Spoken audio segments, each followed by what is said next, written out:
হ্যাঁ, জুয়েল ভাই, কি অবস্থা আপনার? এই তো আছি আলহামদুলিল্লাহ ভালো। আজকে হঠাৎ করে আপনি এতগুলা এই, লেমন পানি এগুলা জুস টুস নিয়ে বসে আছেন, কোনো আসলে দোকান টোকান দেওয়ার চিন্তা ভাবনা আছে কি না? না আসলে কি এতগুলো ইফতারি দেখে আজকে আমার একটা খুব ছোট্টবেলার একটা কথা মনে পড়লো। কিসব যে কথা মনে আছে ওসব বল, শেয়ার করুন সবার সাথে, হ্যাঁ? আসলে মুখে কষ্ট যে আজকে আমার রুমে এত ইফতারি, এইগুলো শুধু আজকের, ফ্রিজে আরো ভরা আছে, ঠিক আছে। তা আজকে এই ইফতারি গুলা দেখে আমার খুব একটা ছোট্টবেলার কথা মনে পড়লো। যখন আমরা ছোট্টবেলায় মসজিদে যাইতাম, তখন জিজ্ঞেস করতো যে এই তুই কি রোজা রইছো, তুই কি রোজা রইছো, ইফতারি করতে আইছো, তুই কি রোজা রাখছো, রোজা রাখছো। তা যদি রোজা না রাখো তাহলে ওই বাইরে খাড়া পলিথিন নিয়ে তাহলে বাইরে দিয়ে বিদায় করে দেবে। তখন আসলে বুঝতে পারতাম না, ছোট ছিলাম তো, যে ইফতারি ই, রোজা রাখলে কতটুক সোয়াব আর না রাখলে কি সোয়াব, এইটা ভালো করে বুঝতাম না। তখন করতাম কি, ওই ইফতারি খাবো দেখা মসজিদে সবার সাথে বসে খাবো, এই জন্য রোজা রাখতাম। এই কারণে শুধু রোজাটা রাখা হইতো। তো সেই কথাটা আজকে আমার মনে পড়লো যে ছোটবেলায় যদি রোজা না রাখতাম তাহলে মসজিদে বইসা ইফতারি খাইতে পারতাম না। মানে যারা বড় ছিল তারা আমাকে ধাবড় দিত বা ধাবড়াই গিয়া পাঠাই দিত, ঠিক আছে। আসলে নিয়ম অনুযায়ী মনে করেন যে এ, ছোট হোক বড় হোক, সে মসজিদমুখী হবে, তাকে কখনো ধাপড় দেওয়া যাবে না। এখন বুঝতে পারলাম আর কি, যে যদি সে যতই ছোট হোক মসজিদে যদি যায়, তাকেও মসজিদে বসাইয়ে সুন্দরভাবে খানা দানা দিলে আমার মনে হয় ভালো হয়। কারণ কি, ওই বাচ্চাটা তখন কি হবে, মসজিদমুখী হবে। আর যদি ওই বাচ্চাটাকে তাড়াইয়ে দেওয়া হয়, তাহলে ওই বাচ্চাটা কিন্তু মসজিদমুখী হবে না। তো এসিন ভাই, আজকে আমার সেই কথাটা মনে পড়ছে, কিন্তু খুব কষ্ট লাগতেছে, হায় রে। এই অনেক সময় এই ছোট ছিলাম তখন আমার রোজা রাখার বয়স হয় না, কিন্তু তারপরও আমার রোজা রাখতে হয়েছে এই কারণে যে মসজিদে গেলে রোজা রাখলে সবাই একসাথে বসে ইফতারি খাইতে পারবো। তা আবার অনেকে ভাই মুখ চেক করতো যে আসলে ঠোঁট শুকনো কিনা, নাক মুখ শুকনো কিনা।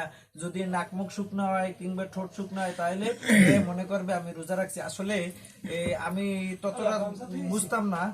তখন তখন আমি কি করছি জানেন, রোজা রাখছি। আমি মায়ের বলছি, মা ঠিক আছে আমরা মসজিদে বসে খাবো, তাহলে কি করতে হবে, রোজা রাখতে হবে। কিন্তু রোজা রাখলে আসলে তো সোয়াব, তখন ছোট ছিলাম বুঝতে পারি নাই। তো আজকে এই যে খাজুর, অফুরন্ত খাজুর ফ্রিজে ভরা, দেখেন আপনি, এই যে খাজুর, এই বিস্কুট, এই জুস, এই আপেল, এই কমলা, মালটা, ঠিক আছে, কোনো অভাব নাই। কিন্তু হঠাৎ এতগুলো ইফতারি দেখে আমার সেই কষ্টের কথাটা আজকে ভাই মনে পড়লো। তো অবশ্য যারা ভিডিওটি দেখবেন ভাই, রমজান তো শেষ মুহূর্তে, আর মাত্র 9টা রোজা আছে, তাই না?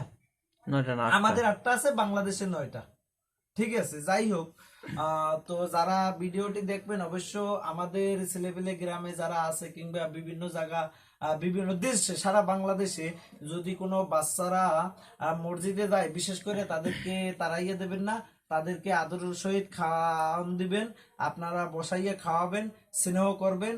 তাহলে ওই ছেলেটা মসজিদমুখী হবে এবং ভালো হবে। আর যদি দেখা যায় তারাই দিয়ে, তাহলে আপনাকে খারাপ বলবে, বলবে দেখছো, ও পিছে বলবে, সামনে বলবে না, দেখছো ওই বেড়া ভালো না, ও আমারে দুইটা ডাল ভেজা দিয়ে তারাইয়ে দিছে। তো আসলে শুধু আজকে আমার এই উদ্দেশ্যে এই কথাটা বলা যে খুব কষ্ট লাগে, কলজেটা আমার শুকিয়ে গেছে যে ইফতারিটা দেখে। আসলে আমরা তো এখনো মানুষ হইতে পারি নাই। গ্রামে কিছু কিছু গ্রামে কিংবা কিছু কিছু অঞ্চলে এরকমের হয়, এসিমবে হয় কিনা বলেন আপনি।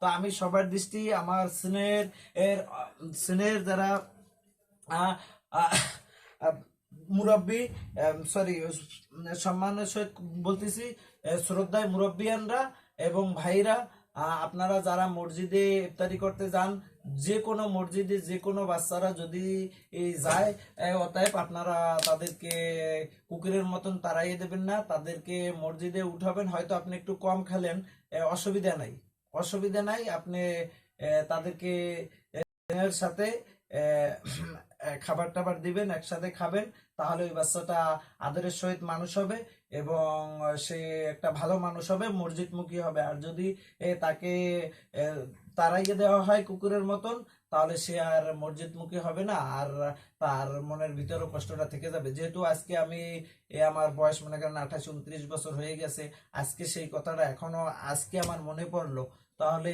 অনেক ছেলেপেলেরও তো যখন বড় হবে তাদেরও এই কথাগুলা মনে পড়বে, তাই না?